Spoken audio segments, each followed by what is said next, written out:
learning leadership seems to us to be absolutely critical.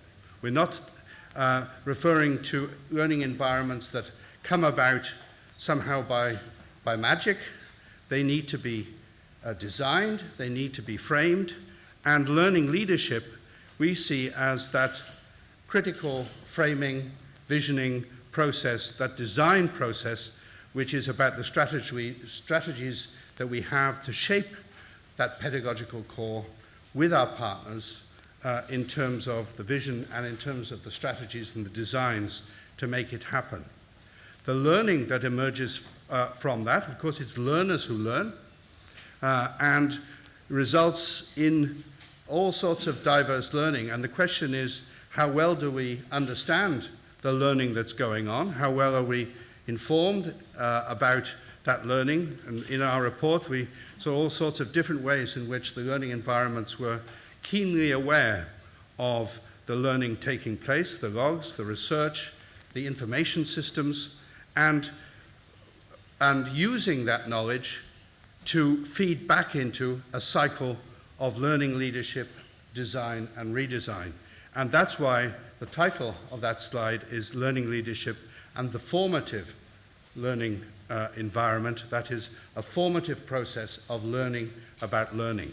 The core principles of learning that I started out by saying are so important, that come from our study of the nature of learning, are the design principles that are right at the heart. So that's a lot of words to be reading on the screen, but to say it very briefly, it's about making learning central. It's about ensuring that learning is understood as something social. It's being very attuned to motivation and emotions. It's being a learning environment that's acutely sensitive to individual differences, that's demanding for all learners, but when nobody is struggling and lost, that the learning is demanding but not with excessive pressure and overload, that the assessment is absolutely critical but is coherent with what we're trying to do, including those ambitious ambitions of the 21st century learning, and a learning environment that is making connections between particular learning episodes and the larger concepts and frames and subjects that we're addressing, the connections across different subject areas, and the connections between, critically in the 21st century, the learning that goes on inside our schools and the learning that goes on outside. So that is our framework with those learning principles right at the middle. So if we sum that up, we can say it's about, we think 21st century learning environments should be innovating their pedagogical core. They should be engaging that design, redesign cycle. They should be extending their capacity to through partnerships and using those partnerships to enrich their pedagogical cores, rather than these to be partners that are somehow out on the periphery, that they are coming right inside and enriching the learning environments, and they should be applying those learning principles that are the core principles for learning. And we think that adds up to a powerful agenda for learning leadership. So our report is out. Many of you have it in your packs. That's the image.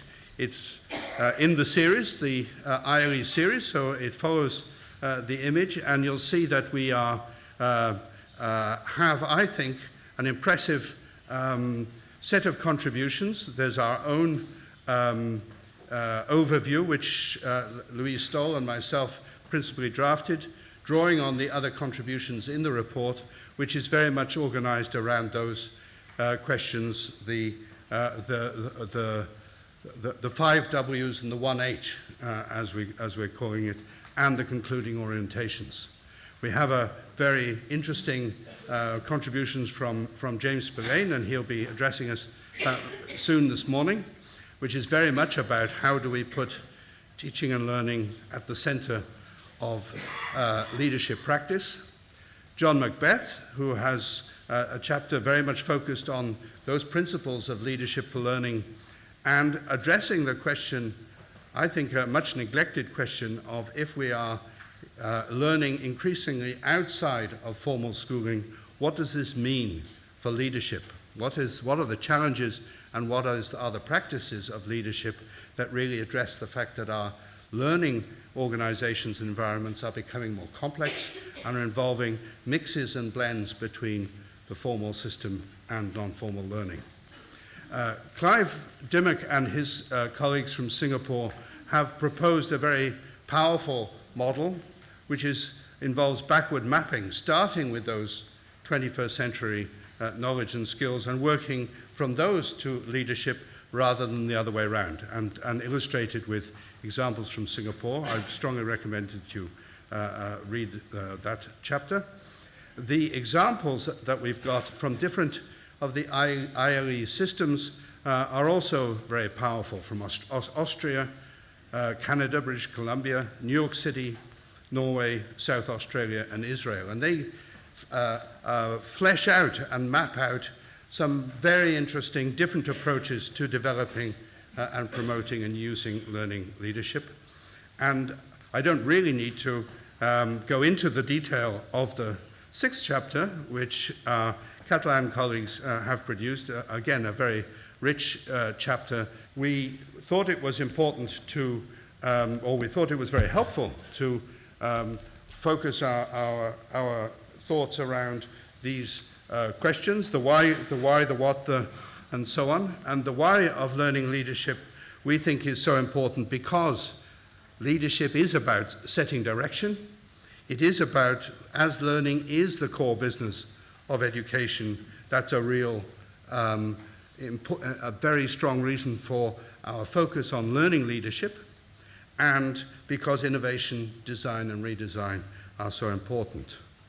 The what of learning leadership I've referred to already in terms of design and making change happen.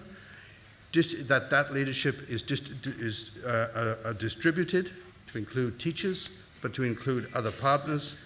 And it's not just a learning leadership within schools, which is a very common focus for discussion about leadership, but extending beyond that, the leadership provided by our other partners, by government, by foundations, and by non-governmental organizations, and so on. The how question is discussed in much detail in the report that you have. The question of the importance of setting visions, how those are worked on and reflected in terms of design and redesign, the organizational routines and arrangements that can put those designs and visions into practice, the importance of professional learning, and the role and importance of inquiry, of evaluation and self-evaluation. There's much discussion of, if you like, the mechanics, the how of learning leadership.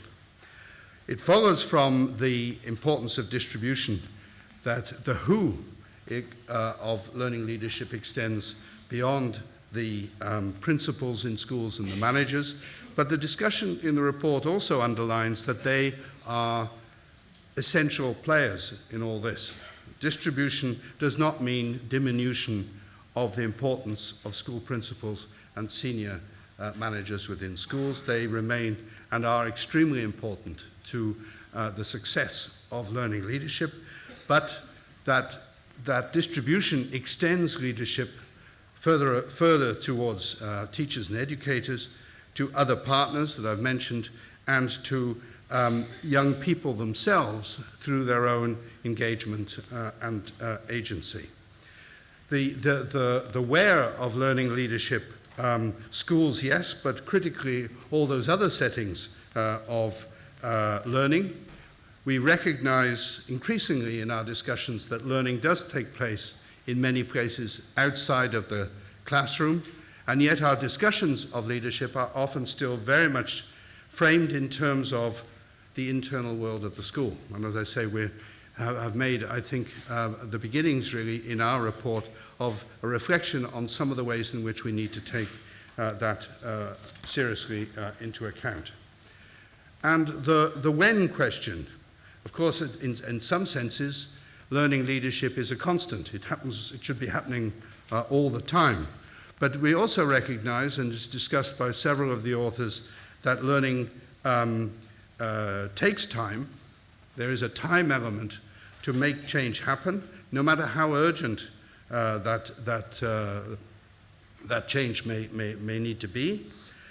In many of the cases that we've seen, sometimes the real innovation comes because we're under real pressure to change. The force of circumstance makes us need to really address innovation.